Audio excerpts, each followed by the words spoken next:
I think you see some of the excitement that's going on around the world at the moment. This has become an epidemic, effectively, and like all good epidemics, it will rush through and hopefully settle down a little bit, because I think some of us are finding it a bit hard to handle.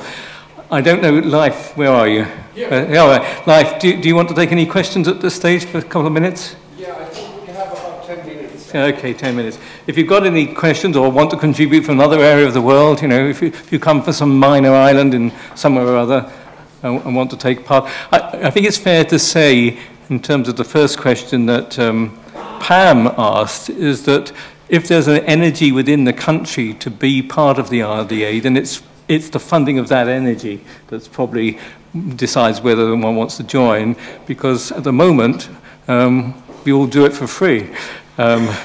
But obviously at some stage there will have to be a core group that will go, and we're doing a budgetary estimate of what that will be, but that will be shared, we anticipate, between a very large number of potential funders. So that amount is small.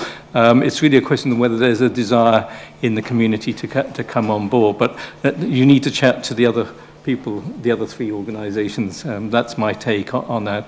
Also, whilst you're thinking of something to ask, it's worth pointing out the next meeting of council will actually be in Canada, in Vancouver Island at Victoria University on the 11th to the 13th of June.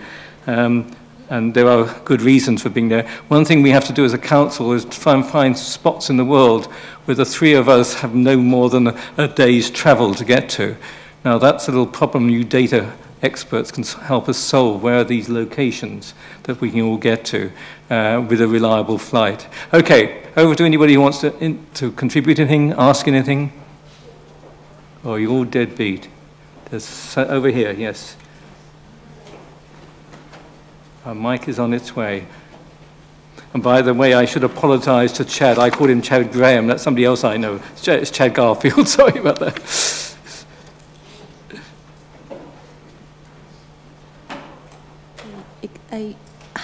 I just want to ask, of these countries, how long do you think you can join RDA, and in a short time, in how many years you think that is in your country it is ready to join the global activity? And do you willing to take the standard developed, oriented from current core working group, and then how so? Is this on? Yeah. I'll take a first shot. Can you hear me?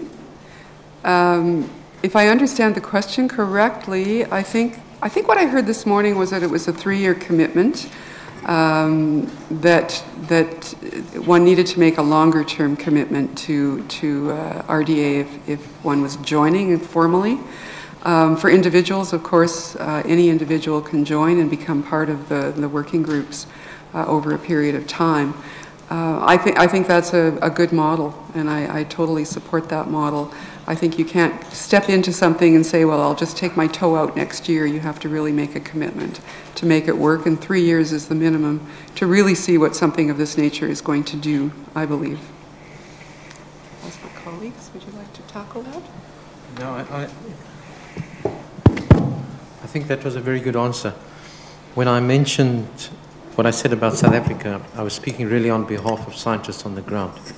What we now need to do, and I've already started work on it, and John's helping me by sending an odd email to the correct person, is to persuade the National Research Foundation, Department of Science and Technology, that we need to participate at an institutional and a government level. And that's a challenge that lies ahead. I think the key point here is if there's enough momentum from the science community, then that will take you forward. You can't just decide to do it and say, by the way, chaps, we've joined. It's got to come up from the groundswell. Anybody else? Over here. Yeah, sure. So this is actually a two-part question for Devika.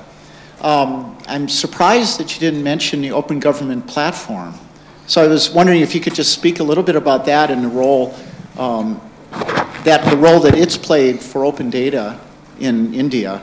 And then maybe talk a little bit about how you foresee it contributing to research data, publication research data. Yeah, thank you very much. I did mention If I am right, the website should be opendata.gov.in. But there's not a whole lot of data sets there already, though there is a mandate, because as I mentioned, the challenges are that data is anywhere in any format, and we didn't think about the infrastructure before just going ahead and announcing the mandate. It's not to say that there's no data, there's a lot of data. Like I said also, there are directly apex bodies under the federal government, the federal government has funded these apex bodies in medical domain, in agricultural domain, in scientific industrial research domains. There's a lot of data that has been generated. It's only, like I already said, the hopes and the apprehensions are the same that have been going around over here. But the scale of things is much different when you come to India. If I have to say, the scale of things today is very much on the ground, very low, because people are confused what to do, how to take it forward. But with the right impetus that RDA could give, the scale could change drastically. There could be a whole lot of data open and online. This is what I feel. Thanks. Okay, thank you. I think we've probably come to the natural end by the look of things. So first of all, can I thank all the 5 speakers very much for their contribution, and also to point out too that within Europe, under the ICORDI banner, we've now formed a high-level advisory group, which we're going to call the RDA Europe Council. I may have got that around the wrong way, which is advising me as a council member on our participation, and I widely expect other areas of the world to start thinking of that sort of thing, that there'll be a wider group, not just individuals, but they'll be much more consensual. It's also worth pointing out, because you may not have thought much about it, the biggest issue that many of us have been talking about on these late night sessions and with emails is the logo, and which I hope you admire, because Andrew Trelaw has fought valiantly to keep all cultures happy. And we eventually, at the last minute, I think, came to a decision. So thank you very much, Andrew. But again, thank you to all the speakers.